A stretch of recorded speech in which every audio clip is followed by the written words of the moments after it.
கர்நாடகால உத்தர கன்னட ஜில்லால கோகர்ணத்தில் குடியிருக்கும் ஒரு மிகப்பெரிய சிவன் கோயில் தான் ஸ்ரீ மகாபலேஸ்வர் கோவில்.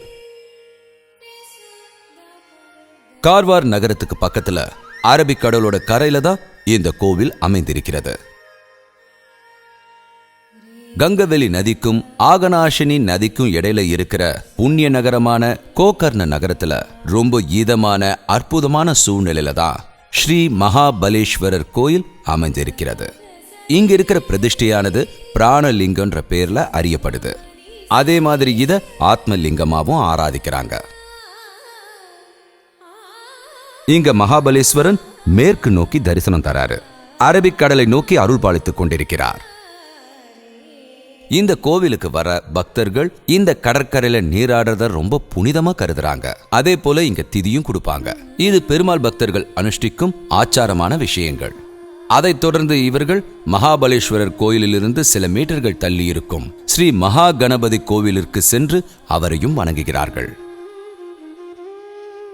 அங்கு வணங்கிவிட்டு பக்தர்கள் மகாபலேஸ்வரர் கோவிலிற்கு வந்து அவரையும் தரிசனம் செய்கிறார்கள்.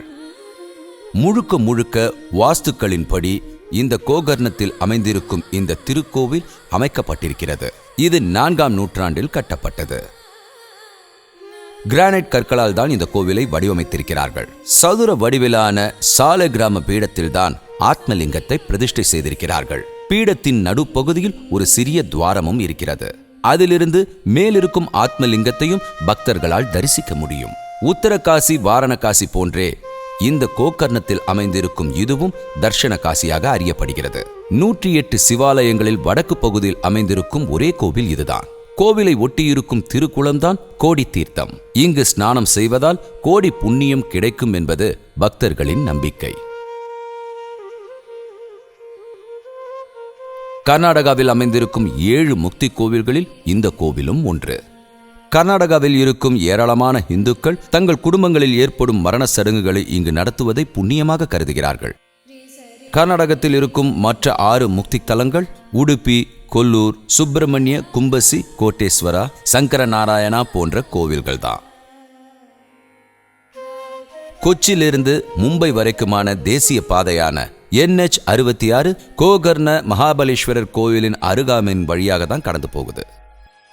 கார்வாரிலிருந்து 56 கிலோமீட்டரும், மங்களாபுரத்திலிருந்து 252 கிலோமீட்டர்களும், ஹூப்ளியிலிருந்து 145 கிலோமீட்டரும், பெங்களூர்லிருந்து 450 கிலோமீட்டருக்கும் தொலைவில் தான் இந்த புண்ணிய கோவில் அமைஞ்சிருக்கு. இந்த கோவிலோட சம்பந்தப்பட்ட ஒரு புராண கதையும் இருக்கு.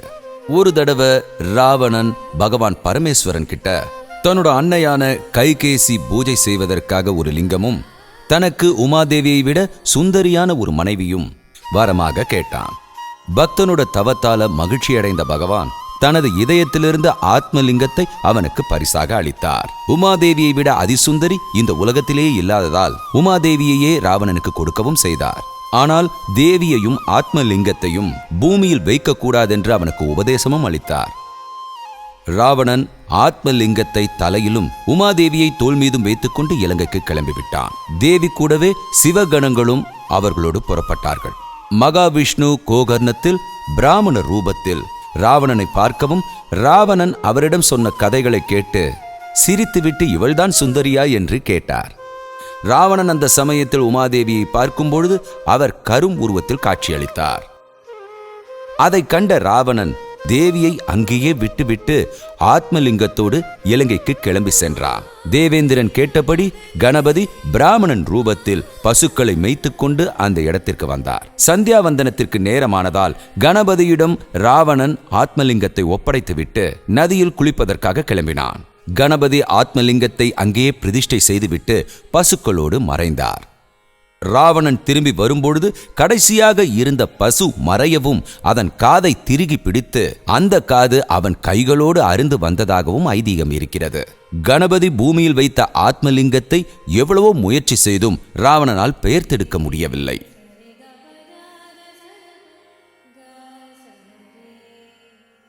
தன்னை விட மிக பலமானது இந்த ஆத்மலிங்கம் என்பதை புரிந்து கொண்ட ராவணன் அந்த ஆத்மலிங்கத்துக்கு மகாபலேஸ்வரர் என்ற பெயரும் சூட்டி இலங்கைக்கு திரும்ப சென்று விட்டான். ராவணன் கோகர்ணத்தில் விட்டு சென்ற உமாதேவி பத்ரகாளியாகவும் பசுவின் காது கோகர்ணமாகவும் அந்த ஆத்மலிங்கம் மகாபலேஸ்வரராக அறியப்படுகின்றது என நிறைய புராண கதைகள் கூறுகிறது.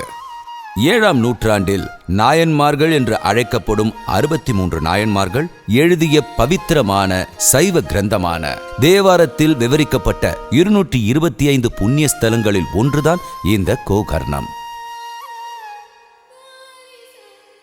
இங்கு நடக்கும் பிரதான உற்சவங்களில் சிவராத்திரியும் ஒன்று.